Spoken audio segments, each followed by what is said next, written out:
Get that nice little mechanical voice. Hey, Sean, Recording how's it him. going? Yeah, Good. How you good. doing, Carson? Good, good. We've Nice to just see you. started right now. This is totally natural.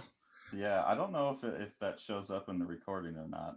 This meeting is now being recorded. Oh, our Star Trek ship voice Yeah, just popped in. yeah. So this is Carson Grubaugh, And this is award-winning painter and professor of art, now associate comic professor of book. art, and now comic I book think I'm technically just instructor of art. instructor of I art. don't know if you get the associate and all of that stuff at You the have to community wrestle somebody colleges. for it. Yeah, pretty much. Yeah, you have to like gladiator them off the edge there. Yeah, no, I've seen Deathmatch 2000 before. I know how it works. The professorships are hard to come by, and there can be only one, right? Yeah, yeah. And at the community college, probably never. I think we just like full-time instructor. You don't have to Tenured behead the instructor. previous instructor with their, clay cutter or whatever. No, I hope not. That sounds pretty terrible. Although I'm bigger than her, so it would be okay. And this is Sean Robinson, pre-press man and publisher extraordinaire, also musician extraordinaire. He needs to Why, make us thank you. a little song for this. We need an Right. intro I'm. song. It's just got to be under 5 seconds is the problem. So I'm not sure how many measures that's going to be, but yeah, we'll get a little intro song there for you. Um, so we've got a book coming out. What's it called again? I forgot the name. The Strange Death of Alex Raymond. Right. By Mr. Dave Sim and Mr. Carson Grubaugh. And we were getting a few questions from different people about the book. And one of the questions that I got from a retailer, he asked me, what does a deluxe hardback mean? Which I thought was a pretty interesting question. Because, of course, deluxe is marketing speak for better than, right? Which is not necessarily always the truth. But in this case, I think it's pretty much the truth. And we wanted to show you what that actually looks like. So here is a dummy. This is a very large, very thick book. This was made by the printer to communicate exactly what it is that we're going to get for The Strange Death of Alex Raymond. Since the actual book doesn't exist yet, this is as close as it actually gets. And this particular dummy is actually not the one that we've chosen. I've got a stack of two here. And you'll notice that these are identical in many ways, but are different in terms of their overall thickness. And if you were to touch them, they'd be fairly different as well. So this particular one right here is with a paper called Roland Enviro Satin. And you can see the specs right here. This paper is a paper that we've been using for the Cerebus restoration books, and in my opinion, it is the best uncoated paper that is available in North America. And Carson, in particular, and actually Dave has been really particular about paper in the past as well. Really like the uncoated paper as opposed to coated paper. Why is that, Carson? I don't know. Just like when you're looking at the shiny, so we'll switch over here to the.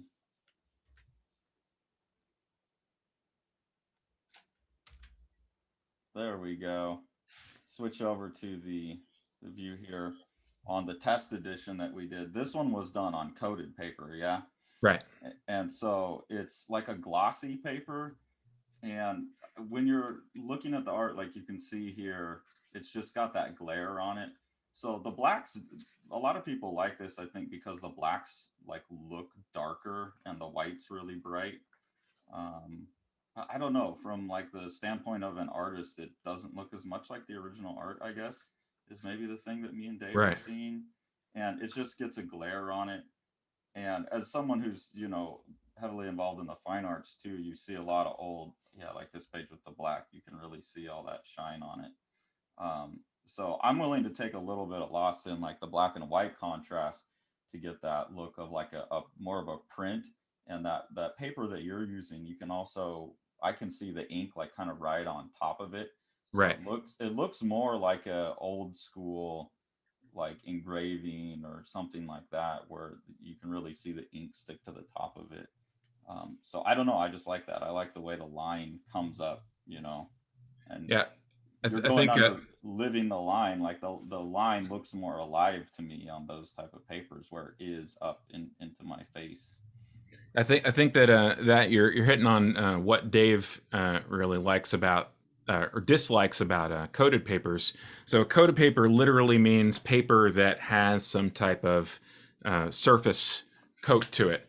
And in the case of that particular paper, it's what's called a matte coat, where they're not intentionally making it glossy, but literally they've mixed in a little bit of clay to the paper pulp, and that makes the ink adhere in a clearer way, and they can get a very vibrant, like you say, the blacks really pop. But the downside to it is it doesn't really feel like paper anymore. It feels more like a sort of plasticky kind of surface. And I think for Dave, um, his tactile objection to it is when I drew these on paper, it felt like I was touching paper. Like Dave draws on a Bristol board that's made by the Mm-hmm. Bainbridge Company, and so his pages have a really different kind of like tactile feel to it. And that's my response to it too. Is basically, could I draw on this paper? And that may seem like a sort of silly, artisty type of thing. But you Yeah. wouldn't want to put pencil on a paper that was coated like that. It would never erase, and it would slip across the surface. You wouldn't have any kind of grip to the tool. Yeah, and inking on a coated paper. I've tried that before because I was trying to get like a sharper looking ink line, Mhm. and it works, but it stays wet longer, and it just feels slick, and like the lines get thicker. I don't know. Yeah, you don't like it like as an artist. I'm drawing on Bristol board as well, like Strathmore. I think Dave's Right. using thicker stuff than I do, but yeah, you get used to that feel of it. So there is a tactile. Yeah, it just looks too slick. Plus, the book that we're doing to me is, we're referring to artists that we're working to talk a bit about what the book is. Yeah. It's a book about the Alex Raymond, the creator of Flash Gordon and Rip Kirby. So here's Alex Raymond, and he's a old school newspaper artist, and the to have this like shiny look in the book also just it feels too modern. It feels too much like Marvel and DC and Image. Like when you're printing in color, you oftentimes do want that vibrancy, right? Right. Especially like superhero books. But images like this, these are all recreations of Alex Raymond panels that Dave did. Those things that were printed in newspapers. Right. So it doesn't make sense to me. It just looks too sleek and modern. So I'm Right. actually curious why this test market edition was printed on the coated paper. Yeah, well, I would have to go back and look through all those emails, but the at the time, what the intention of that was, it's essentially a sampler of the full book, and the intention was that Dave was going to do a tour of the state of California. He was going to drive all the way down the state of California and do an individual, essentially salesman tour to every single store that would want him to drop in. And the important things about the book were that it would be easy to mail, that somebody could essentially get an idea of what the artwork looked like and things like that.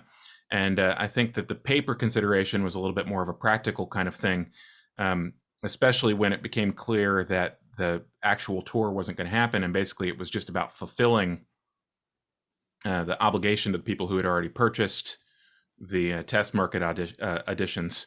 So believe it or not, these days coated paper is cheaper than uncoated paper, and there's a lot of different environmental and economic considerations that make that the case. But yeah, so the coated paper was a good way to get nice crisp reproduction and nice crisp blacks and keep the price down. And it's actually fairly thin as well. If you look at the dummies here, even though you're talking about a book that's 320 pages versus 120 pages, you can see how substantial either one of these dummies are here. So this one is the same paper that the test market edition was done on.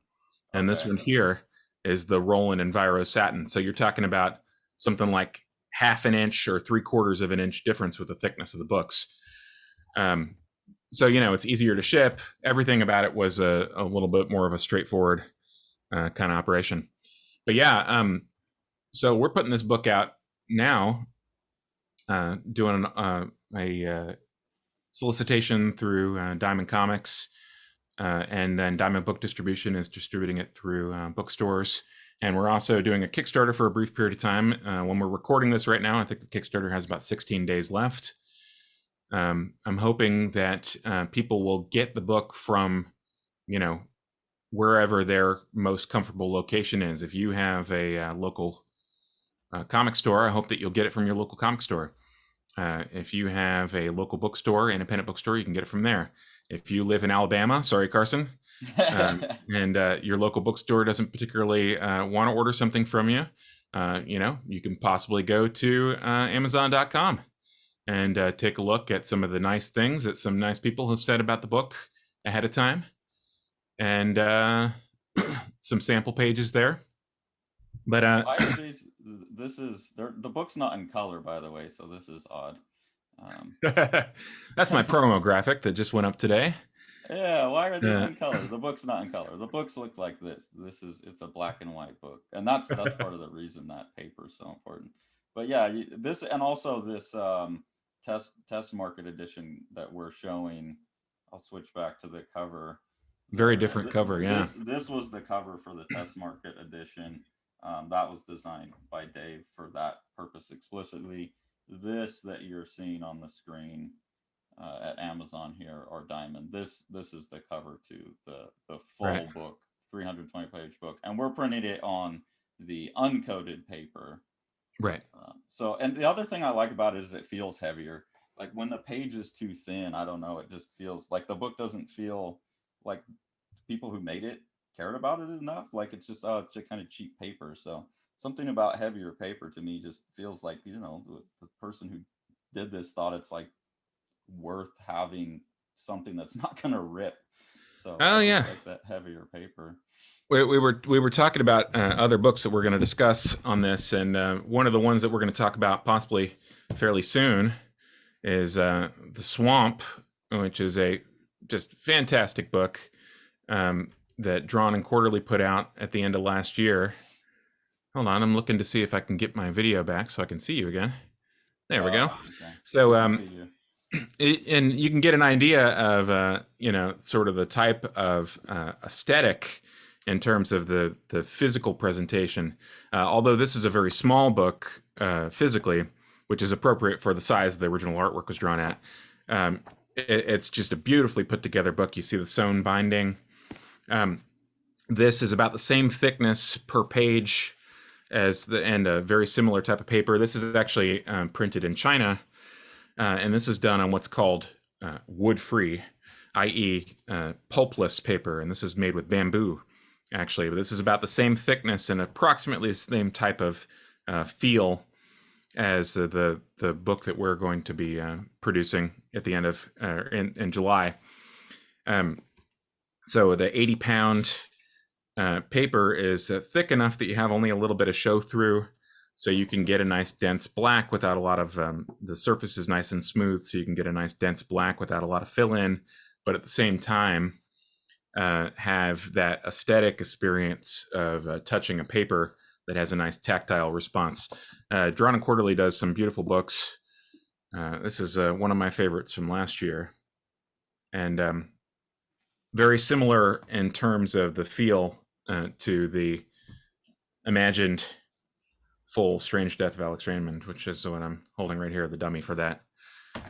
So that's so you just mentioned, and we haven't said that. Maybe we should announce that now. Okay. This isn't just a one-off video that we're doing. Sean and I are intending to start a YouTube channel here that right. looks at print and production quality, and then coming and cartooning. Yeah. And cartooning and like my eye on things as an artist. So Sean's company is called Living the Line, and he very much cares about and is a master of getting, as an artist, like getting my line work to reproduce like beautifully and exactly. And I think he has a lot to share there, and a lot that people can gain from, like you're talking about, the paper filling in and stuff. That's not something the average person that goes and buys a book is even thinking about or aware of or knows what that means. So Right. as an artist, especially someone who's drawing like kind of ridiculously detailed artwork, it matters, and we see it, and when we're looking at other books that aren't done so great, we see those kinds of things as well. So we're going to be doing, like Sean said, a number of these videos looking at other books, The Swamp being one of the first ones we'll take a look at, and looking at production quality. um, So if and everybody wants and to hear about Sheffield ratings and how you figure out how smooth paper is, and you want to look at videos of fans blowing in an empty room on individual sheets of paper, then the Roland Envirosetin has the highest Sheffield rating of any paper uncoated stock that's available in North America. An actual sentence that I said to an actual person on the phone 2 weeks ago when I was trying to book printing. I didn't know we were going to blow fans at the books. That will be fun.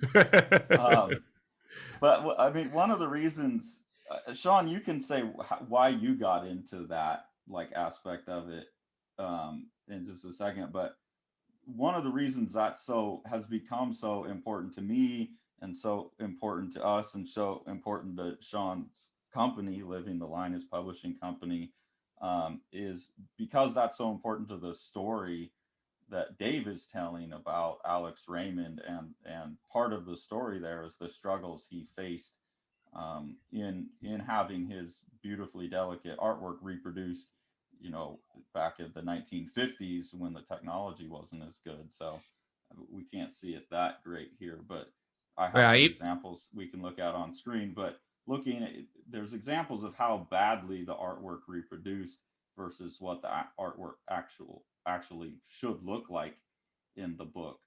So this idea of perfection in reproduction is part of the story, and has had to be something that we've all gotten obsessed with because of that aspect of the story. Yeah, So it's fairly wild. The Strange Death of Alex Raymond started in Dave's book Glamour Puss, which ran from 2008 to 2012, and that's when I first got interested in reproduction. I was I was an art teacher at the time, and I was also working on a graphic novel and drawing some very, very teeny tiny lines. And I occasionally corresponded with Dave about different types of things. But when I would pick up Glamour Puss and I would read Dave's comic, and he would talk about reproduction, and he would talk about, the struggles that some of these artists faced, and he would, demonstrate by essentially reproducing or recreating their originals. I thought, well, this is a very interesting story. And it's very interesting to have this performative aspect to the book, but it's also just fascinating, just the mechanics of it. And so I sort of filed all this in the back of my head. And in 2010, I had a book deal with a company that was going to put out a book that I co-wrote with Joy Deliria and illustrated. And I made these very, very finely detailed pen and ink drawings that were attempting to emulate steel engravings of Dickens illustrations, and by Dickens collaborators, Charles Dickens. And when the books came back, I was just absolutely horrified. I mean, some of the illustrations, I didn't even recognize them. And I had done my best with the knowledge that I had at the time, but it was I mean, I don't know if harrowing is too strong, but actually looking at the book and comparing it to my original artwork, I was very disappointed. Very disappointed. I went and grabbed your book here. Yeah, thanks. But yeah, it's some interesting. I don't know if somebody who doesn't draw, or didn't have the originals in front of him would necessarily have the same reaction. But getting that experience myself for the first time really sent me down, searching for information about that further. And Dave himself was having some problems with basically switching over to digital. His Cerebus series was having some issues, and he put out a call for assistance on the A Moment of Cerebus blog, and was looking for some help for reproduction.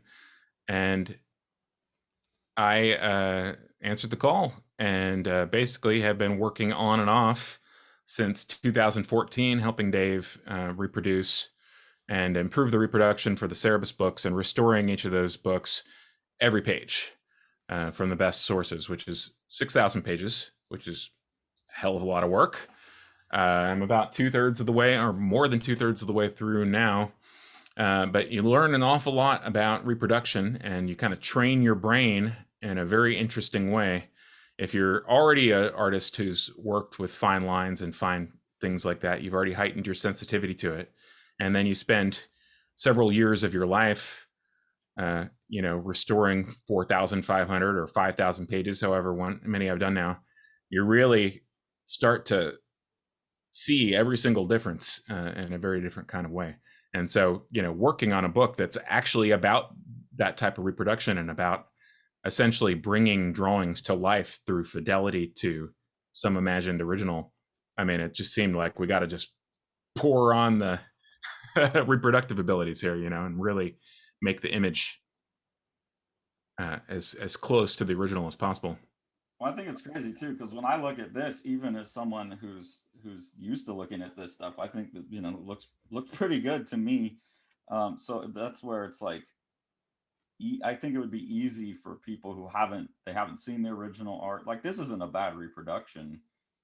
Comparatively, yeah. Comparatively, yeah. So it's just it's something that it's easy to overlook. And I think because we've both had this be such an important part of our life for the last however many years now, um, the idea was like, okay, well, let's bring that all, like, let's not just end this with the strange death of Alex Raymond. Like, Sean especially has developed these skills, so let's make a channel about that and look at lots of books, and eventually do like tutorials and things like that, to try and bring what we have learned to the public eye. And I mean, I don't know, I just love like talking shop about comics and how comics are made, and things like that too. So that was the idea, and we'll be going forward with that with other books. But today, especially, I've got some prepared screenshots here to look at, where we can talk about, like, where you can see more clearly what the problem was, that Raymond was encountering, and that Dave, came across, and then the kinds of things that we've encountered and dealt with as well. So here we've got, this is from IDW's newest reprints of the Alex Raymond Rip Kirby strips. This is one of his later strips here. And part of this is IDW, I think, is just working from the best thing that they have, which is the old like film that was shot on the strip, right? Yeah, I don't think that they have film scans. I think what they have are essentially tear sheets, basically like slightly better.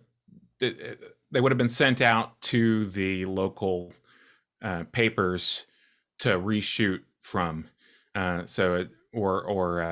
Essentially like samples, demonstrations of the particular strip. So the tear sheets is what they're working from, rather than the actual film elements.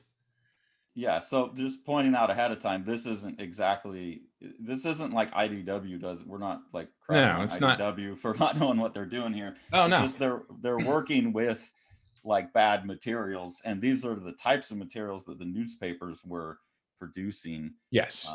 Back in the day. But what we've done is we've scanned these at 1,200 dots per inch, which is huge. I mean, most things are 300. Yeah, for a color reproduction, sure. Yeah, so we can get really close, and we'll be doing this throughout all the videos that we do, because you can really see differences in print quality when you get up close. So you can just see like how fuzzy the lines are, like the lettering to me. Sean, you probably can see even more. Yeah, when you're talking about scanning from a tear sheet, you're already at least 4 generations removed from the original artwork. So this artwork would have been ganged up, or they would have put it up on a board. They would have shot it with a stat camera that is this, essentially the size of a small room, possibly the size of the room that I'm in right now, and adjusted the exposure to make sure they're trying to capture as many things as they possibly could.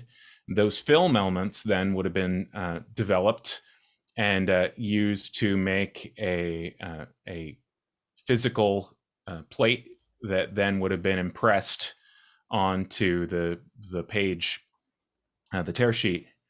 But even in the case of a tear sheet, there might have been another generation in between there. But you're at least, by the time you're getting it in print again, you're at least 4 generations away from the actual source. And fidelity to the source was not necessarily the thing that the photographer who was working on it would have necessarily thought was the most important thing. The photographer would have been concerned with how much of this is going to be printed in the first place. And there's a sort of indifference that comes, I think, with that type of reproduction. Someone who's not the artist is the person who's potentially trying to get it onto the page. And so their concerns might be something that's possibly totally irrelevant. They might have spent more time with an X-Acto knife trimming away some little dots inside of the black than they did actually exposing and doing the photography in the first place. That sounds insane. But yeah, and like Dave talks about it in the book, Raymond seems like he was irritated by that and would kind of purposely present them challenges of really dark darks against really fine lines. Because when you're doing the photograph, you're setting it either to capture the fine lines really well, but then the blacks are going to wash out, right? Or you're trying to preserve the nice dark blacks, and then the lines fill in like this. So and anything other than that involved an awful lot of work by the photographer. They'd have to mask off a certain area and expose that area a different amount than they did the rest, and that just didn't happen, or didn't happen with a lot of frequency when you're talking about a long production like this. And a daily newspaper strip, right? It's just like it's going out every day, so get the damn thing photographed and be done with it, because I've got a whole newspaper to make. So I have this same strip here. Oops. Same strip here compared to the original art as scanned recently by heritageauctions.com. They auction off a lot of Alex Raymond original artwork, and so now we're getting original scans of this stuff for the first time, and we can get in there and see it. I mean, there's still like not the biggest scans in the world, but no, and they're not actual scans either. They photograph their stuff because it takes just a second, and they claim that they don't even have scanners at their office where they have their original art. So it's not a perfect situation. If you were to scan this on a flatbed, those very finest lines by resolving might look a little bit different. But it gives you definitely a much better idea of what it actually looks like in person, and the loss, like what is being tremendous. Lost. Like right here, you have her whole collarbone is just totally lost, like all of the the clavicle. The entire clavicle's gone. So this was a revelation to me when I first read Glamour Puss, because I know who Alex Raymond was, and I've heard of these artists, but I never paid them any mind because all I'd ever seen was this stuff. And this is a particularly good one. Like if we go back to some of the early stuff and you look at the reproduction quality here, okay, like this is the original drawing, and this is like what I would have seen if I'm looking at a reproduction. So everyone talks about, oh, these guys are, these legends, these greatest artists of all time kind of thing. And I'm looking at this stuff like, yeah, for the time, I guess, but like, I don't know, it looks like crap to me. And I mean, and then you see the original. Unbelievable. Look at those cross contour lines on her on her bosom and her butt. She's creating the form underneath with those parallel cross contours. I mean, just absolutely stunning. And you look at that reproduction, what in the world are you looking at? She's wearing a tablecloth. Yeah. And you know, it's funny when you hear people blame reproduction. Sometimes the tendency might be to think like the artist is pretentious, or you know that there's some issue that, you know, just this person is just full of themselves. But I mean, I when you actually see these side by side, I mean, it's absolutely unbelievable. It's a fundamentally different image Yeah, and you when can it's see faithfully reproduced. why one's regard for the artist would totally change. I mean, this one here, not so bad. You could still see, all right, this guy's pretty great. Um, you know, that's still a nice enough drawing, but nowhere near compared to this. But when a lot of the reproduction you're looking at looks like that, it's like, you know, why would anyone think that person was a good artist? So I learned that from Glamour Puss, and like it became very sad to me that there's this lost generation of masters almost. You know, it's not Yeah. totally lost, but like people just don't understand. And even in this is from the IDW reprint. Like if you go buy the most modern version of the book, and again, this isn't IDW like No. doing a bad job, it's just the materials they have. What they This have available to them. Yeah. Yeah, this is because Heritage isn't providing them these No. images to work with. So Uh, like uh, this is what people would get if they're getting, like, they go buy Strange Death of Alex Raymond and they're like, oh, I get, like, damn, this guy's stuff is so good, I got to check it out. That's what they're going to go buy in the store still, and then they're going to be like, well, what the heck. But like in our book, they can see it because me and Dave have gone and basically redrawn all of his artwork either from these scans or from an image like this, trying to do our best of guessing what it must have looked like, right. if we don't have the original art like this to basically trace. Will you go back to the left one image, that postman image there? This one, yeah, Yeah. There we go. Her hair, the loose pen handling there on her hair, right in on here. her left eye. Yeah, I mean, absolutely unbelievable. That like, That right there is definitely uh, very, very reminiscent of one of my favorite turn of the century pen and ink artists, um, which is Mr. Gibson. yeah, Uh, absolutely. you see that sort of scribbly quality, um, that, you know, if you're just looking at one line, you would have no idea what it is that it's describing, but you actually look at it from a little further away, and it's a perfect.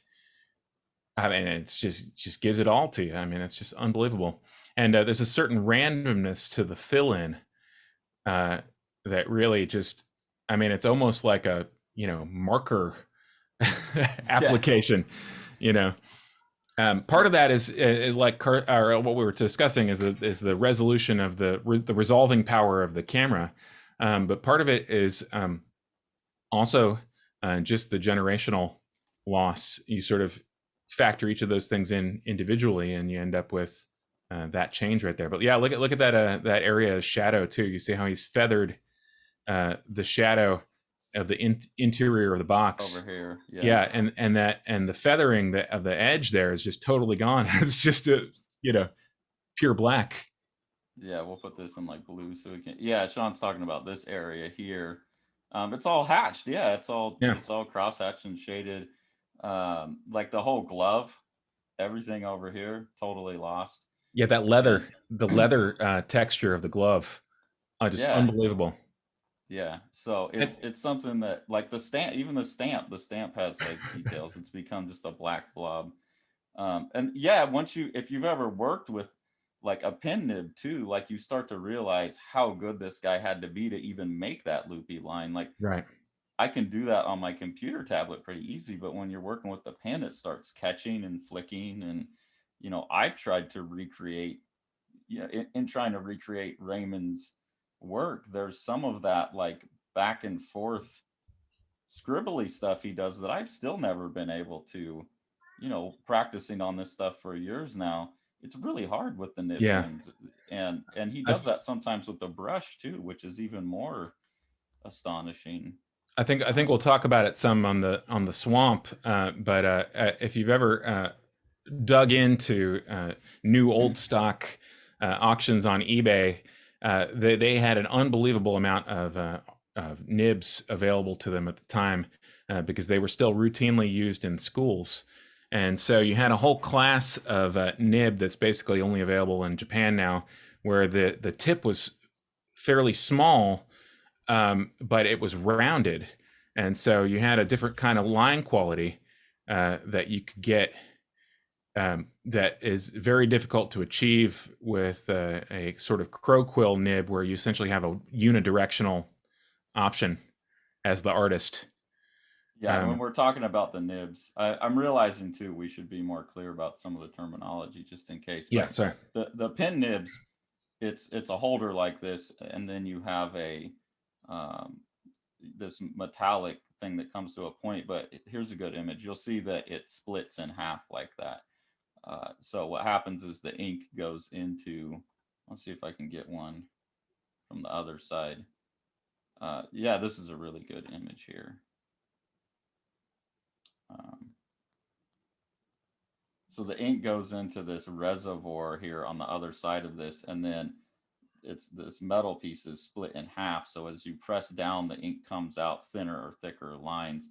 And most, well, I mean, usually people are using the Hunt 102. Yeah. And that one comes to such a fine point that if you start, yeah, here we go, a crow quill.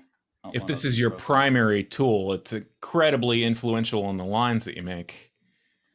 Yeah, and this is what most like American artists are using, really. And it comes to a really fine point. And if you try and roll back around, there you go, you can see it there. Yeah. If you try and roll around the way he was, it just catches and flicks and splatters the ink.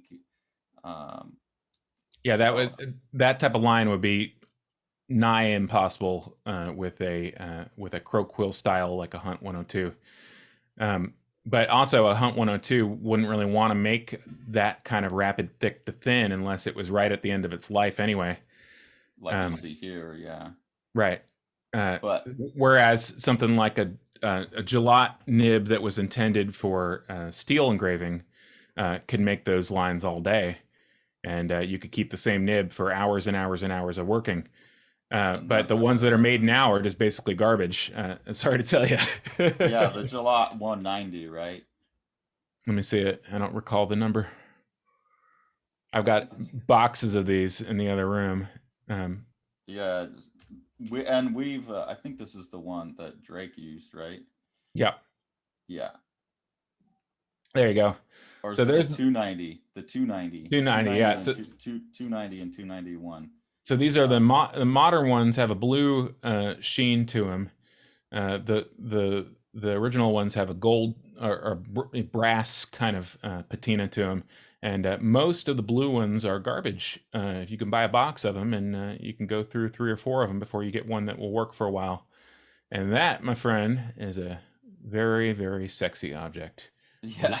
A lithographic nib, manufactured probably a century ago, and had a little bit of oil on it after it came off the production line, and you can pop that sucker right out of its box and start drawing with it, and you will be happy for a very long time. Yeah, and so when we were doing this book, this was an important tool that a lot of the artists use, and you can't get them anymore. You can only buy them in this modern version that just it doesn't work. It doesn't, like, you can't even get a line out of it. I don't know how anyone. You have to have really watery ink to even use. And you got to toss, like I said, you got to toss about 80% of them. Yeah, same with the speedballs now. The speedball 102s, like, they work, but the variation in line weight is really dramatically different. Oh, you think about when Raymond was working, those would have been manufactured. I mean, they probably made billions of them a year. Every and in terms of nibs as a class. Oh man, that's just quite the image right there. The loss. His anatomy. I mean, look at that neck right there. Yeah. Absolutely impeccable placement of these small little indication lines to show his anatomy. Yeah, totally gone here for the most part. Yeah, the tools have dramatically changed. Like, even the brushes that we're using, the the Winsor Newton Series 7 number 2 brush, like those I'm sure are way different. Since I've started working on the book, the quality has gone down. And so that's in the last, what, 7 or 5 years. Hmm. Uh, so the nibs too, I'll pull up an image of this so people can see it. This is the brush that we're mostly using on the book. And the brush that Raymond was using most of the time as well, from all accounts. Yeah, these are Kolinsky brushes. They're made from a sable fur. So the tail fur of a you know, what's called a sable, like a what are that? What are they? They're like weasels, right? A certain type of I don't know Siberian that. Yeah, weasel. there's some kind of weird animal. I have no It's like idea. a Siberian weasel, and this is the tip of the tail fur, and those weasels are, I mean, whatever you want to call it, harvested. They're killed for coats and things like that, and they use the tip of the tail to make these brushes, and you get microscopic fine line from the tip, but then you can make this huge, juicy stroke as you're applying and bearing down on the brush. So we'll look at a more modern, or not a more modern, but a later, like this pin heavy stuff is very early. This is 1946, so like the beginning of Rip Kirby. Basically was very, Alex Raymond was doing very pin heavy work. By the end of it, it's much more brush heavy. Like this is mostly brush lines. I suspect that there's some pin in there as well, like some of That this, but it, it, yeah, it could be, honestly. I do get finer lines out of the brush than I can with the pen most of the time. It's just the shapes that he's getting look more easily achieved. But right. who knows? He was so good. But Well, some of he's a this stuff here, superhuman. I mean, yeah. it's hard to sort of overstate the type of finesse that he had with it. I mean, you read stories about Babe Ruth, uh, and you realize Babe Ruth was a, 1 in a million human being. He was a person who just had a particular thing. He was just a little bit faster than every other person he was playing against. And Alex Raymond was definitely a 1 in a million human being in the sense that he had just that finesse to the finish. And it wasn't just the finesse to the finish. I mean, obviously the construction that it takes to be able to pull figures like that from your head. I mean, Dave pretty convincingly argues that he didn't actually use reference for a ton of the stuff that he did, which is unbelievable. Yeah, I Um, don't think so either. I think a lot of those, there's a lot of, if you get into it, there's a lot of pictures of him like staging how he uses models. right. I think those are just No. for show. It's just like, oh, I get to sit around with naked ladies in my studio. But Right. yeah, And I the think he guy was from making Time it. wants to come photograph me, so I'm going to set this thing up and look like the rock star that I am temporarily. But yeah, I don't think that I mean, he just had an incredible pre-visualization sense, and then he also had just superhuman finishing qualities. Yeah. And Uh, here, I mean, you can, over the course of working on this, I've become more aware of, like, this is definitely brush all through here. This stuff to me looks like pen. And like, I see some evidence of his work process in there a little bit, like yeah. starting with pen and ending with brush. Right. So this isn't that we're blowing up past 100% now, but to me, I can see a pen line right here, Well, right? It's darker ink, um, and then going back in with the brush, and you can see the lighter ink. Same here. This is all pen line that's then covered up with brush. Like it started out as a line drawing, if Heritage would actually and scan their images instead of photographing them in their office or whatever, we'd be able to tell. It's frustrating as hell. yeah. But I mean, there's stuff where you can see pretty clearly a difference in how dark the ink is, and normally it comes off the brush. Like here too, it's quite a bit lighter, and then you can see the dark mark. Some of Although that that could is, also be overlap, just the fact that it was done in two stages. yeah, it could be. But some of this to me looks like he kind of noodled away real quick with a pen. you know, and then went back over it. But it's hard to tell because he is so damn good at that stuff. Um, but yeah, it's unbelievably beautiful art.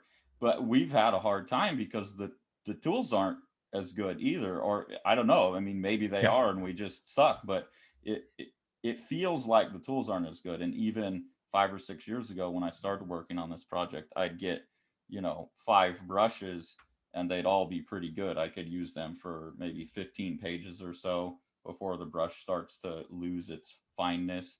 And the nibs, I could pretty much every third nib or something would get me a really fine line. Now I'll go buy a box of the nibs and maybe get one nib that can get the finest lines, Right. maybe out of 12. And the brushes are like every 5 are usable. Something else that I'm realizing now that I'm in Alabama is humidity has a lot to do with it. Right.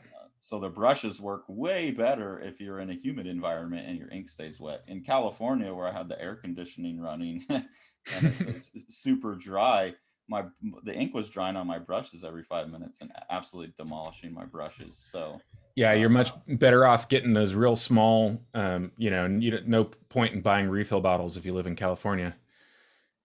yeah, they gum up. They just turn into goop. So I think like that's something Dave didn't really talk about, but I'm convinced like these guys, you know, they're living up in Connecticut. I've been I've been in that part of the country in the summer. It's pretty humid, and you know, I know during the winter it gets nice and snowy there. So you were going to show us some of those big juicy strokes, right? Oh yeah, sorry. That That's harder to do in California. That's a good, but even like that, that's just one big brush stroke. Let's go to this one. there we go. There's the big juicy strokes. Yeah. So Yeah, the that's brush gets, yeah, and the fact that he can go between these thin strokes and the big juicy ones back and forth. That's the benefit. This one looks to me like almost 100%. Yeah, all brush. 100% brush. It looks to me, other than the lettering, which would have been done by his assistant, right? Well, who was the guy who did the lettering for him? Is it Ben Oda? Yeah, And then this looks to me like pen right there, interesting. like that, because it has that like that back and forth quality to it. You wouldn't really get with the brush. Oh, To I me, see the backstrokes there. Yeah. Huh. yeah, and it's so much darker, and so it just looks to me like he scribbled that in with the brush, and maybe like that line. It looks like maybe a couple lines, but those could be brush. But yeah, you can get to these big juicy lines, and if you don't have a humid environment, those lines don't stay crisp. They get like dry brush looking. They get raggedy edges. So that's something that now that unfortunately most of the book was drawn in California, so I was fighting against that the whole time. As soon as I moved here, then I can get these like really beautiful things. And he's so good at um, drawing shapes, like he's painting. Yeah. He's not drawing. Like so many comic artists today, if they were doing a shape like that, they would outline the damn thing. I mean, I used to do this too. You get like the Hump 102 and you outline it, and then you come back in and fill it in with the brush. Right. And I That's see a just lot of artists today work that way, where like they're like even line weight changes. They'll get like a oh micron tech pen and they'll like color in the line weight like that instead of learning to use these tools where you can get the change all in one from like thick to thin. I don't, Um, I don't think we probably shouldn't actually talk about the tool reveal that happens in the book around page 100. But you know which particular one I'm talking about, right? oh yeah. That's all over this page right here. I mean, that's just absolutely intriguing to me. So Dave has a very interesting and illuminating hypothesis about the way that Raymond worked with the brush. That this particular panel, I mean, just demonstrates in a very clear way that Yeah, I guess I'm and you loath could, to talk about more. What I will say is that both you and I seem to be the only people who ever asked Dave So was Raymond using a flat brush? Yeah, And that's funny because he let's leave it never at answered me. He never that. answered me. Right. I kept saying, like, how is he getting these damn shapes? Um, and he It's never addressed in the answered book. me. Yeah, it is addressed, but I hadn't seen the book yet, and I was Right. trying to draw pages for him. Uh-huh. This line right here too. That's 2 brush Yeah. strokes, I believe. You can see it cap off twice at the bottom. This is 1, 2 brush Yeah. strokes. See the So slight overlap there. yeah, he constructs his images out of a very limited vocabulary, actually, of I don't know, like a few shapes, and then all those shapes pile on top of each other to create the image. Was he Most trained as a artists, watercolorist? I don't, I've looked into his training and it's very limited. He took like like 1 semester worth of classes at what's that school in New York? I don't know. There was a famous school in New York that they all kind of went through at the time. And I've tried to see if they actually had like a brush training regime, because it's like calligraphy, right? Mm-hmm. You're learning basic shapes. And I see these shapes in all of the art of that time. It's all constructed out of these shapes. The Um, the reason I'm asking you about specifically about the watercolor is that woman's dress in that panel that you've got open right there. yeah. The 2 overlapping segments of that line, that is that's like a telltale like watercolor, like you're trying to get a either a gradation or an extended wash with that slight bit of overlap, so that the 2 segments will bleed into each other to provide a I smooth. I'm not 100% sure. I don't think he had much formal training, honestly. I think it was mostly just working in studios and stuff. But I wonder, I can't find it. I was trying to find it. Let me turn off the screen share here real quick. I got to get into an email. So what I did at some point to try and get myself up to speed is I thought these guys might have some kind of training regime that they went through, like not necessarily in a school, but maybe just like informally in the studios, because I kept seeing these shapes show up in all of their Right. art. Alex Raymond, um, less on Stan Drake, definitely guys like Colin Murphy and Leonard Starr. Any of the art from that time kind of has this same look to it, where they're not drawing. Oh, here we go. Let me pull up some of these. So what I did is I went and made some practice sheets, because I thought, like, all right, they've got a vocabulary of 20 things that they do, and then all of their images are constructed out of these 20 things. So it's like learning to write the alphabet with these Mm-hmm. brushes and with these tools. And I wonder if they sat around, I don't know, I don't have any evidence of this. It could just be through all of the just years of working with each other. It happened naturally. But um, I wonder if they sat around and did like kind of like writing your ABCs. Right. So to get Have, myself comfortable with it, at least because I wasn't in those studios inking over everyone's work, I pulled out these basic lines, styles, and shapes that I saw in Raymond and Drake's work, and made these stroke sheets out of them. So the idea of one of these stroke sheets is that I would start um, on the outside and work in every time, and then I would go from the inside out. So I couldn't go from like here to here and then here to there, because that's repeating the same line.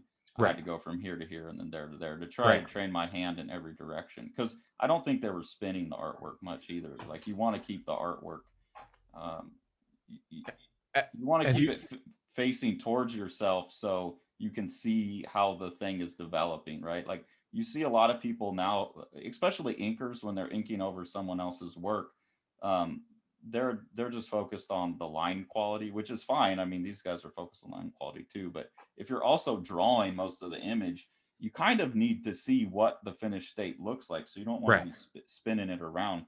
So I was trying to train my hand in every direction. Something else I noticed is that this is something I noticed in these lines uh, that are kind of part of the reveal you're talking about. sometimes they cap off this way, and sometimes when Raymond's doing them, they cap off this way.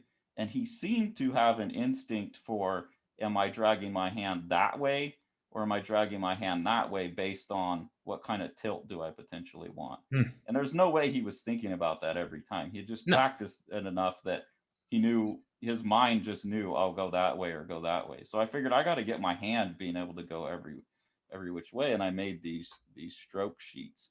Well, have you ever read Rendering in Pen and Ink by Guptill?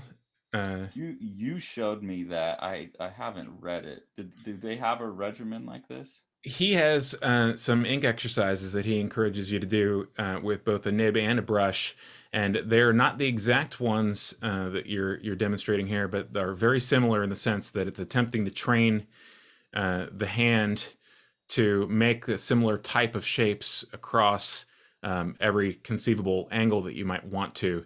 And specifically for the reason that you're talking about, what he says in the text is that if you're spending a lot of time rotating, you're not looking at the image holistically. You're not conceiving of the entire image. The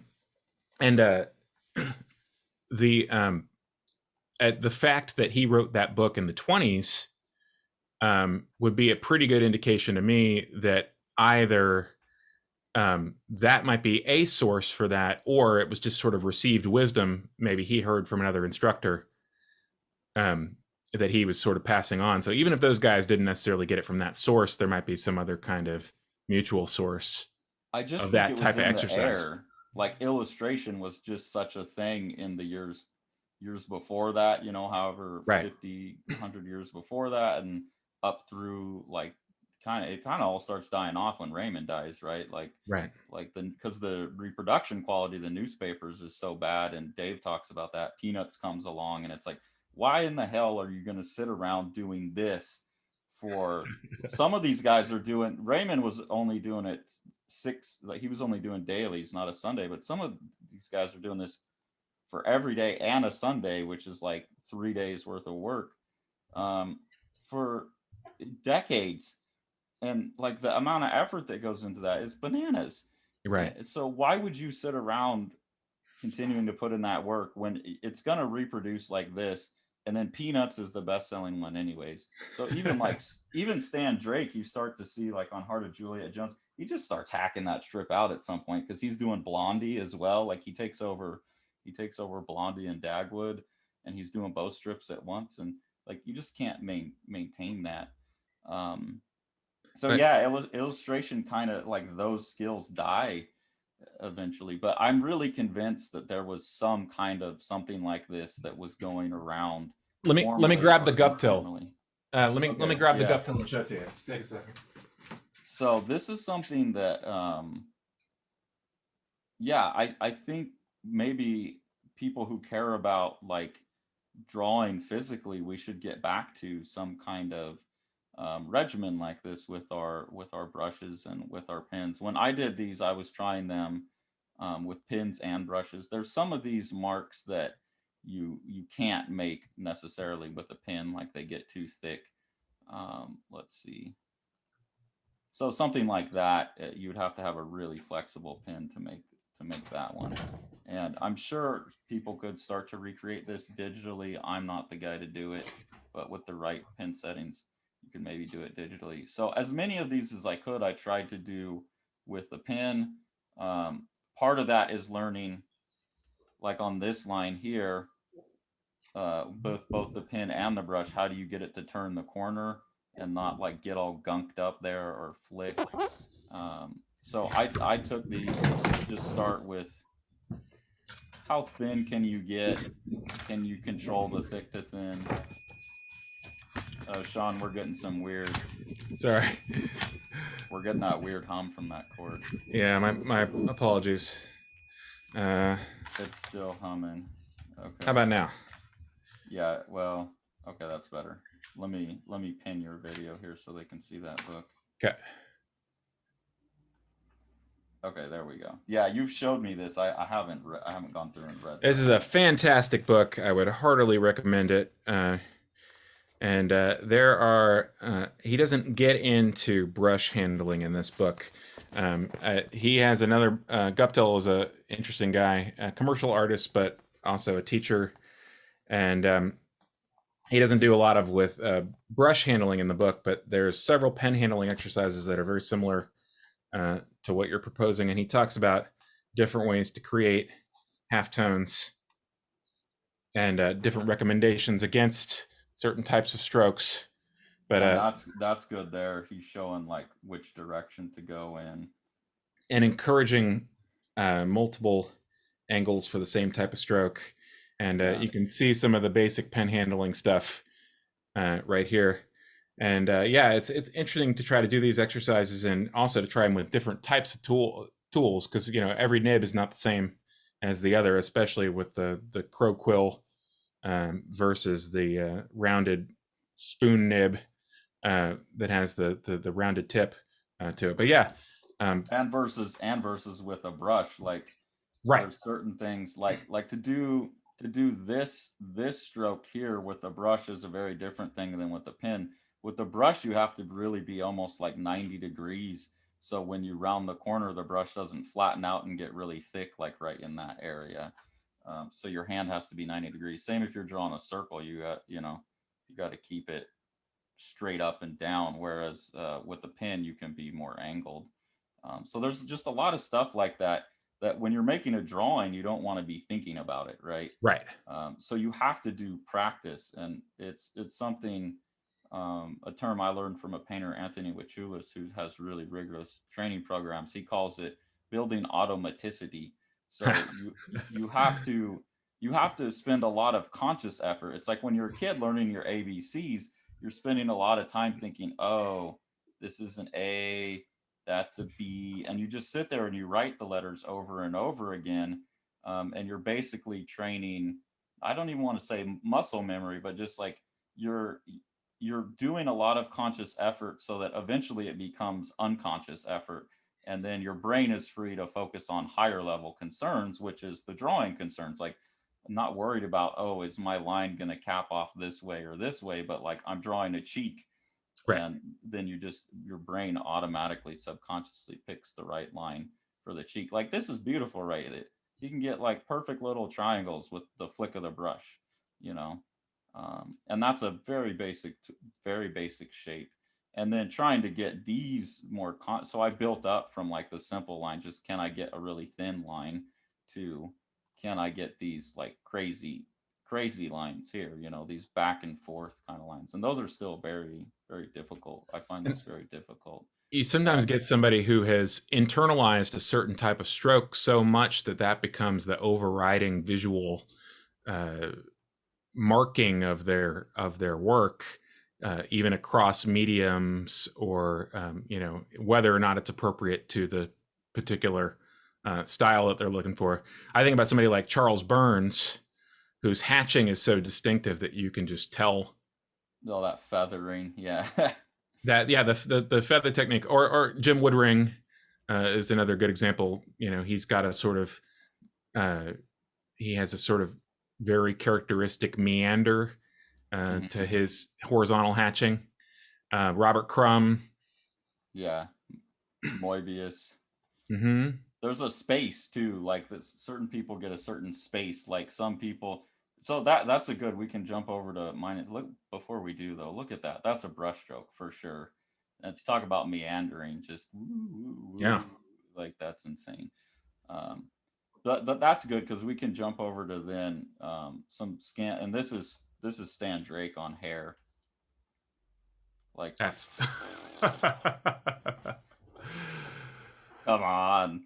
That's some oh that's some man. Juliet Jones hair right there. And there's Raymond doing flowers. And yeah, they weren't drawing flowers. They were just making Right. these marks, right? It's beautiful. It's like amazing stuff. Um, so anyways, that that that all gets lost when we've got bad print quality. So it's talking about like these characteristic hatching kind of styles and stuff. We can jump to some scans of, so people see on our book, like, because Sean is so good at this, capturing our insanely fine artwork. We can look at me and Dave's art. I've got 2 pages of each from the book, and these aren't the digital images that Sean that we'll be printing from. This is actually me scanning an already printed copy from this test edition that we've got in front of us here. So this is a 1200 DPI scan of the print quality. There's that dry brush you were talking about. Yeah, so that's one thing that bugs me out about Raymond is he doesn't get any of that. That's where I think he's using pins sometimes, because that was me with a brush. And depending on the paper, when you get really fine, it starts just hitting the tooth of the paper. So for those of you who don't know, even a really smooth paper has bumps in it, and that's called the tooth. It's like hills and valleys. And if you're going really, you have to really like hold the brush back and barely touch it to get a fine line. And so it's not putting any pressure down, and it will kind of only catch onto the tops of the tooth of the paper. So that's where you're getting that like dotted look there. I wasn't sitting there drawing dots, right? I just made a Right. line. And it So when I grabbed the tooth, right? And you, without having super watery ink, and like Carson was saying, the climate really, believe it or not, does play a role in that. But that's invisible at the level that you're actually looking at it when you're and looking you at the can page see itself. also like the line looks a bit like that, that's I don't have that now here in Alabama. Like this would be all super clean because the ink's wetter. I was also using a Sume ink for the brush Right. at that time It's a rather grittier. than yeah, but I liked how velvety it was and how thick it was, and because it was like a little bit drier ink, I could get finer lines with it. Now that I'm using the Speedball Super Black, my lines don't get as tiny, but I think they have a little bit more fidelity to them. Um, yeah, so this was all done with the brush, but you can see like the lettering here, how crisp the lettering prints versus that lettering on the Raymond stuff, even the IDW reproductions. I mean, that's another thing we didn't even get to is like look at how like you can see what's happening to this art just looking at the lettering, right? Like look at how thick the lettering gets Yeah. comparatively, and you can see in the print, it's just all it almost looks pixelated all around the edges, right? Just terrible. So in our book, no, Sean knows how to do this right. What are you doing to get this? Well, the output for the book is the same resolution as the plate setter. What that basically means is that like, when digital came around, it was a very similar kind of thing you would see on comics message boards and stuff. People complaining about digital reproduction and blaming the fact that everything looked janky. That's the technical term, janky. Um, uh, Everything looked janky clearly because it went through a computer, but the actual issue is a resolution issue. When you're using a computer to make something, you have to output it um, in a way that it doesn't create any kind of stair stepping. So basically, the output resolution, the actual level that you output your bitmap at, can be insanely high. I mean, so high that like you get a document in the mail that has like a security code on the back of it that's like supposed to be invisible to the naked eye, and yet a computer can still look at it and read it. The reason for that is because they can print with incredible fidelity these days, but you have to actually output files at that level. And then there's other little tricks like the resolving power of the whatever your optical input is, whether it's a camera or a scanner. You can use sharpening once you're at the size that you want to sharpen the optical output. And you got to know what you're doing to do that.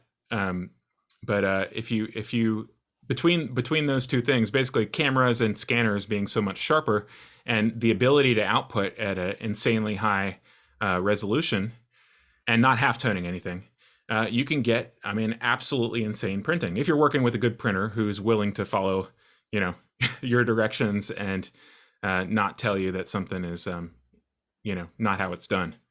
Which we are, and this is where like it's technical stuff, right? So one of Yeah. the hopes for the channel is if we're getting enough views, and it's worth us keep doing it, is that Sean can start making tutorials where he's walking through in Photoshop like what he's doing and what he's talking about, so it's less jargon and makes more sense.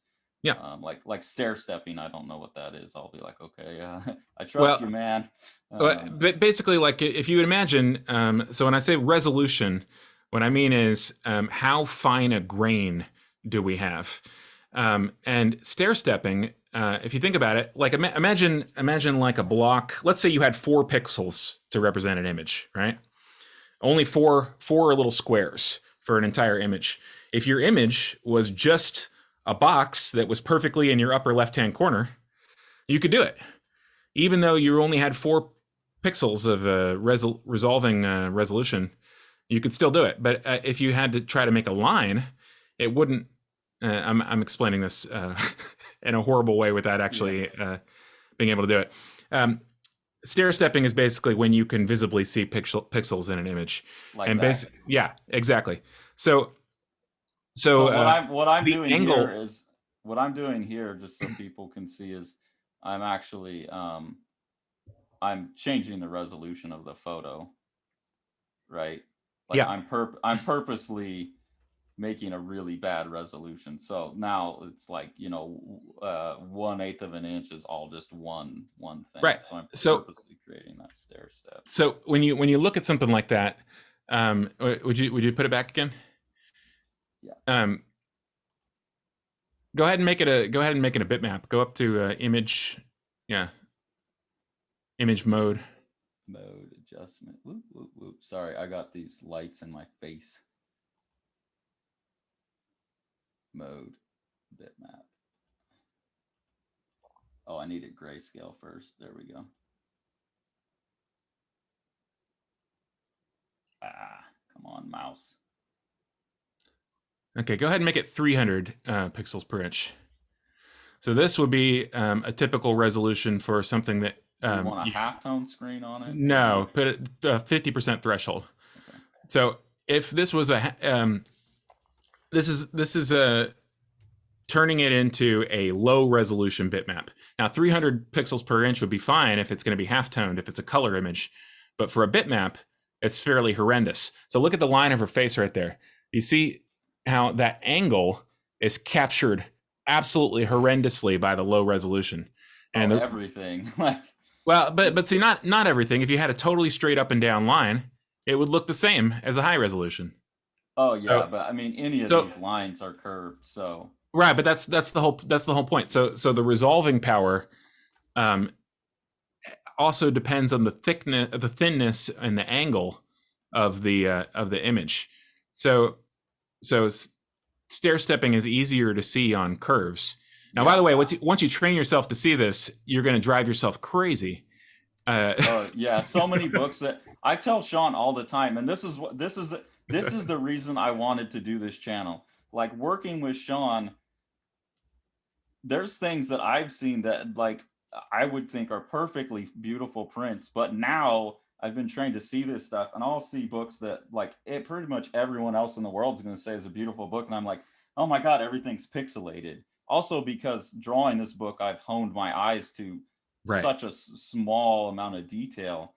But yeah, it totally drives you nuts. So a lot of the books we're going to look at, everyone else thinks they're beautiful books, and they are beautiful books, but there's like some simple things that could be done to get, and we'll do this kind of thing, zoom in, and you'll be able to see, like, oh man, like it's everything's pixelated on the edges, or fuzzy. Like, why the hell are these lines fuzzy? Why didn't they do the sharpening? Why didn't they do this? Yeah, it drives you bananas. So Sean, you've absolutely ruined me. Sorry. And yeah, sorry, go ahead. Go ahead. No, and that's my intention, is to ruin everyone else, so that we can all start demanding better print qualities, because now the thing is, these big gigantic black and white deluxe editions and stuff like that, artist editions. I'm seeing artist editions, and it's all fuzzy on the edges. It's supposed to look like the original art, and it's pixelated. And if you're spending $150 on an artist edition, you shouldn't have fuzzy pixelated lines. So that's part of why I wanted to do this, is like, just, it's interesting, and there's lots of people talking about comics and stuff online, which is great, but I think there's there's a missing component here that we can kind of fill in. Yeah, that's interesting too. So conversely, somebody might say, "Oh, um, you have to zoom in to see that," or something like that. Well, that's just not the case. I, as Carson is attesting, you literally devote more portion of your brain to visual processing the more you draw, and the more you see. I mean, you're training yourself to decode the world around you in a different kind of way. And these are just something that you can just see at a glance once you've actually sort of honed your visual acuity, which comes with ups and downs, upsides and downsides. Yeah, and this isn't something like we're sitting around and scanning these to check. We're seeing No, it and then scanning it so other people can see it. And right? just this is totally off topic, but I mentioned him earlier for the idea of automaticity.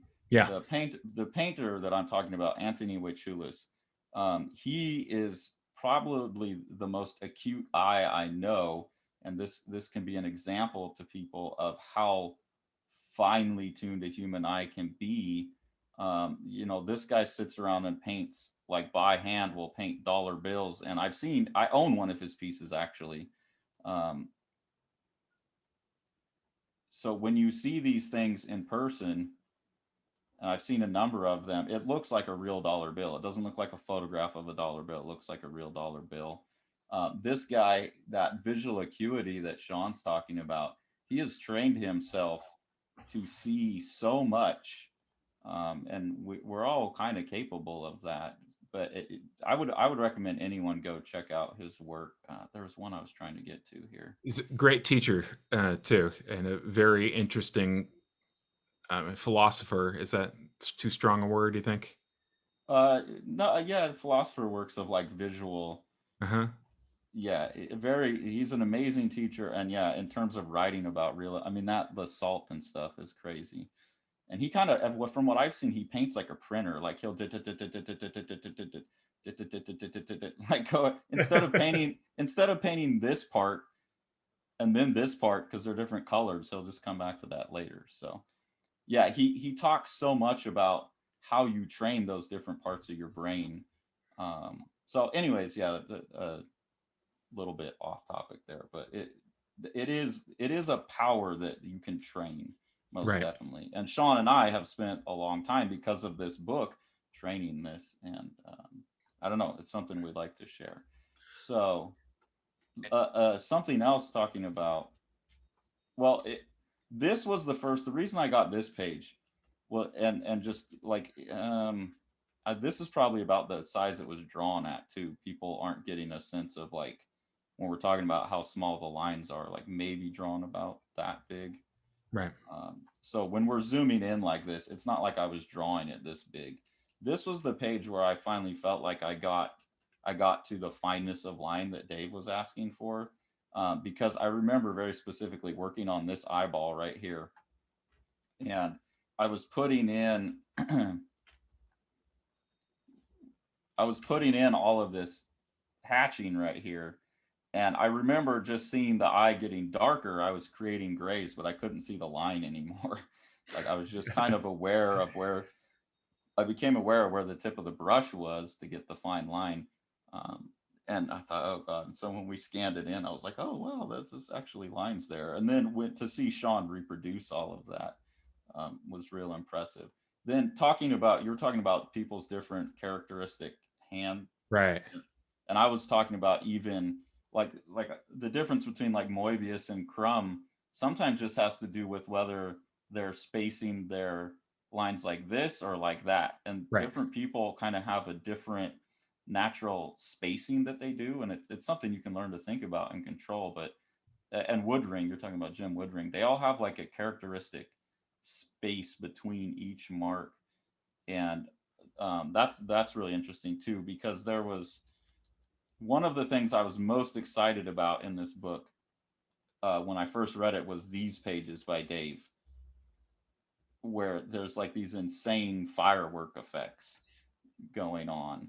Um, these things just blew my mind, and it extra blew my mind. And I realized this is why his wrist started failing him, is a lot of the black, like what should be black, he was creating by Yeah. hatching and putting these little lines together to try, like right here is a good example. It's mostly black, but he's sitting there doing these little ticky marks because he wants it to feel like it's moving, right? Um, so I was really terrified of and excited about getting to try some of that in the book. And then because it's the story was so much about fine lines, and you can see how well Sean's reproduction preserves all of this. Once again, these are scans of the print sampler that we made, not the actual production files. Yeah, this is a scan of a book, so you can see this is a 100% on a 1200 DPI scan. Like those are super crispy, beautiful lines. Yeah, and you can kind of get a sense of like the size that Dave's hand works at naturally. Right. And so me being an asshole and being competitive, and the book kind of sets up that like the competitiveness of fine lines anyways, right? Like that's part of the story. I was so excited to do some of that. I call it the sim sizzle instead of the curvy crackle. Like Dave came up with this kind of interesting sizzle language here. I was really excited to try that, and also terrified. So this was one of the pages that I got to do that on. And then I was picking up on his the way he was doing the black. So like I actually hatched like right. all of that is hatching, and anyone else reproducing that would have just turned black. When you hold it in your hand and you look at it, it looks like that at the book at size. It looks like that section is alive. It's got a vibrancy to it, like a vibrational quality to it that you don't have otherwise. If they had just been, you can see how Carson's giving form to that section. It's not unlike the cross contour that we were talking about in that Raymond original. Well, and that's actually something. I'm glad you brought that back up, because that's something that we skipped over for people who aren't like trained in art. The idea of cross contour is that you can use a line to map the volume of an area. So like if I go on this, if I go on Jack's jacket here, and I'll do some here. If I just go here and do cross hatching, but I keep all the lines straight, I can get a value in there. And this is something I'm like very clear about with all my students. So you can put like this just hashtag pattern over it and create value. You can get light and dark, but it flattens everything out. So right. if you use the idea of cross contour, which is okay, and these lines are perfect examples of it here.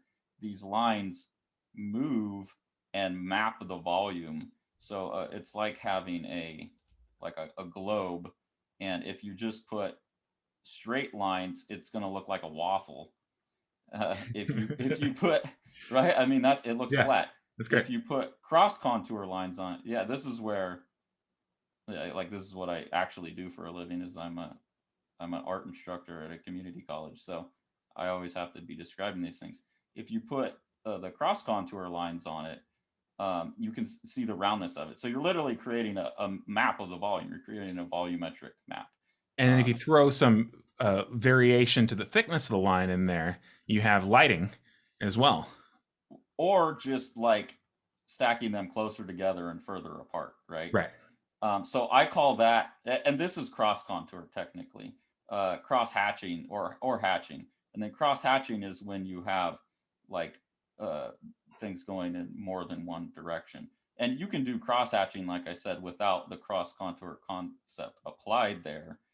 This is cross hatching as well, but you're not mapping volume. So I always tell my students, I call this V squared, because what we're trying to do with cross hatching is create a map of volume while rendering value. So I'm getting two things for the price of one. I'm getting value and volume.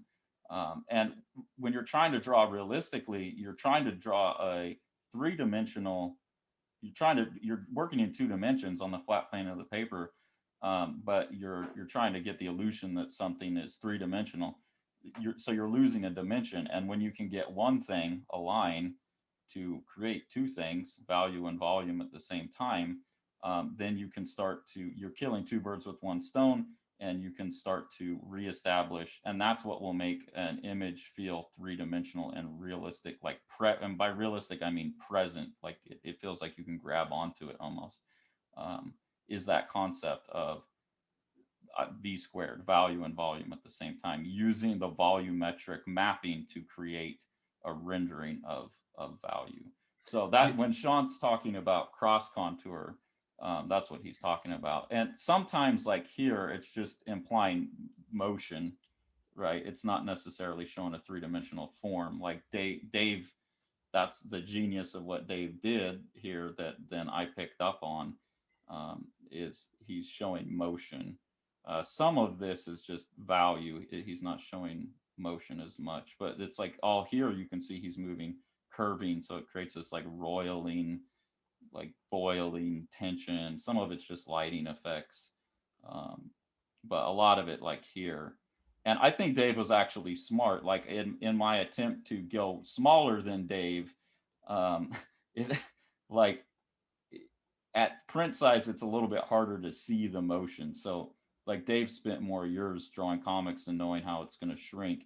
He had a better sense of like what it would look like reproduced. I think I probably, I mean, thank goodness for Sean, but I probably went a little too small, for the It's effect definitely to be. a different kind of effect. Yeah. So this page here is the Prentice's spread, where we've got several different types of Alex Raymond copies next to Jack, the character from the book, in the middle of them. And I liked it when I could see the Jack's head next to the blow up of the Alex Raymond head, and you can see the similarity and difference in the rendering technique when you had her head. Oh yeah.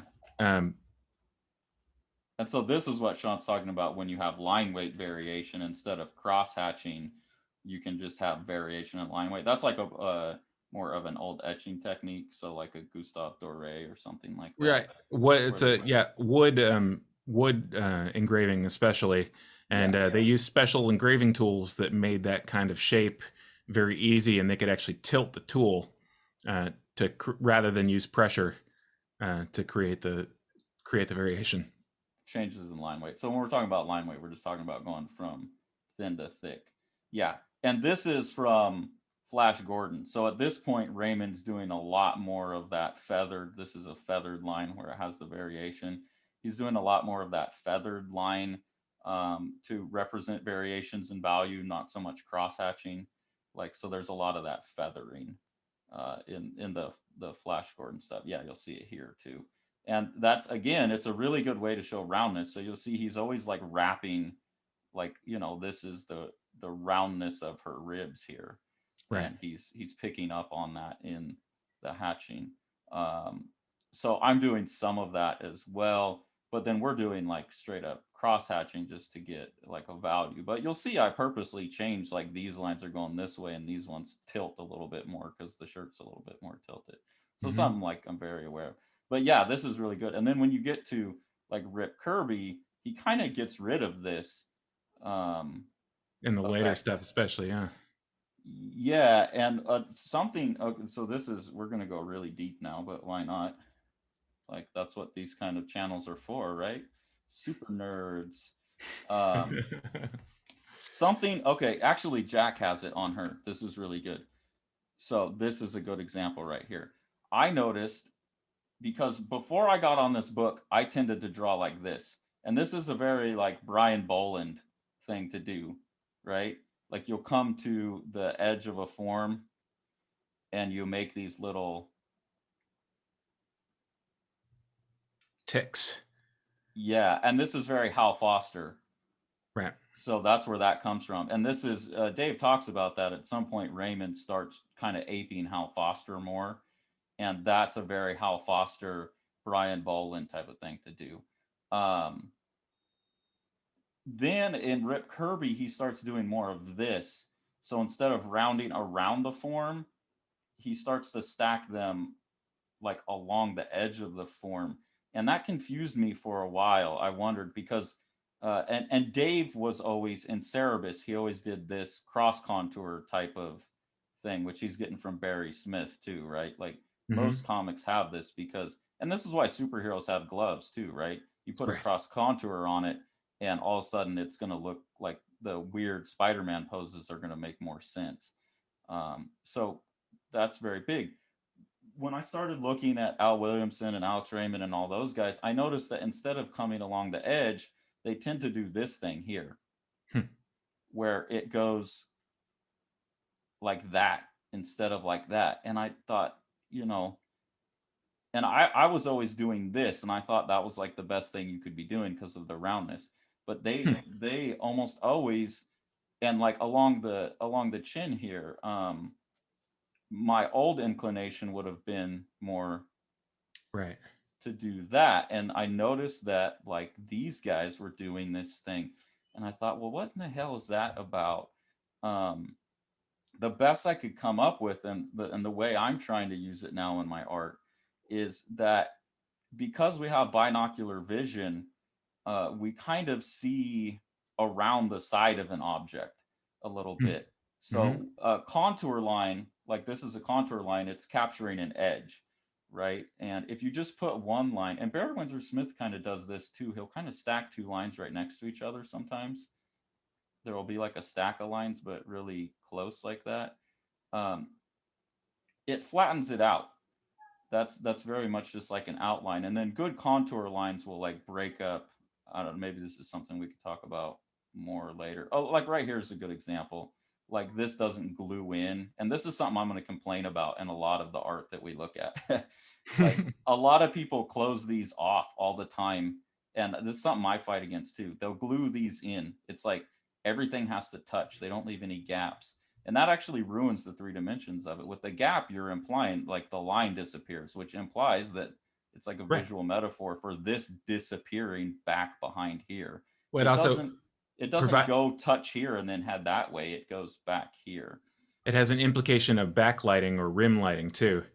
Uh, Yeah. and you, sometimes if you look at real close color blowups, you'll see sometimes that the contour doesn't even, you know, a strong light behind something will cause the object closer to you to have the actual contour shape to be deformed slightly.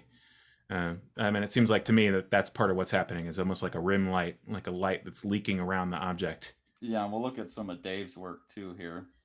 But you'll see that a lot of the times um, the lines don't connect. Like right here, Yeah. there's a big gap, and that actually makes things feel more naturalistic than if it was closed off. So part of what you're doing with the contour line is you're representing different edges, like, and they're like this one being on top of that one, Right. like the nose is on top of that. Then what I figured, and you see Dave is doing this is very Dave. Raymond would never have done that. Raymond would have gone like that or something. You know, it would have been more along the edge. So I think what's happening when they're doing those double lines along the edge is they're trying to account, and it's very clever. I think it's very clever. They're trying to account for the fact that you're actually seeing like two, at least two edges because of your binocular vision. And it's an interesting thing. Let me show. This is a demonstration I give to my students. Let me switch back to myself here. Oops. Uh-oh, Zoom's gone wild. Okay, here we go. Um,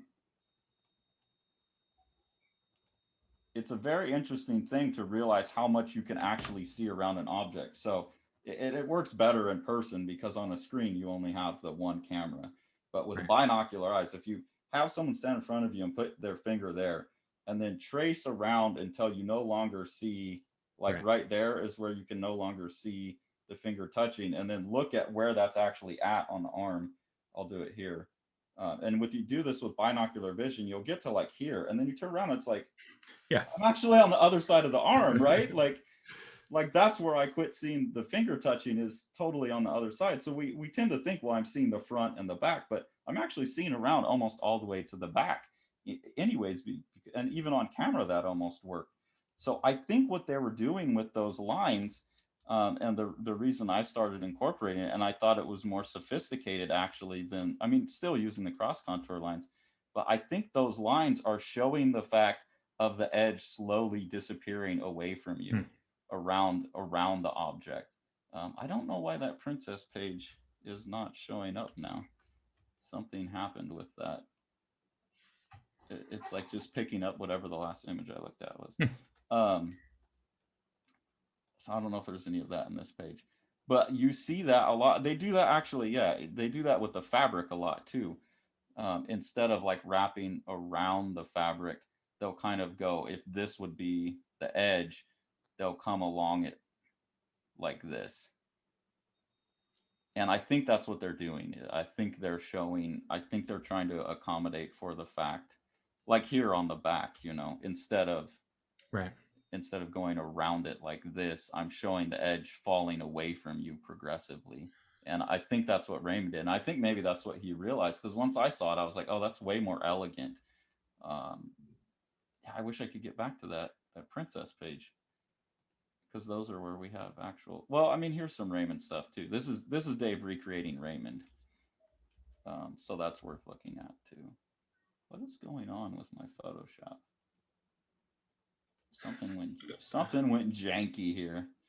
Okay, there we go.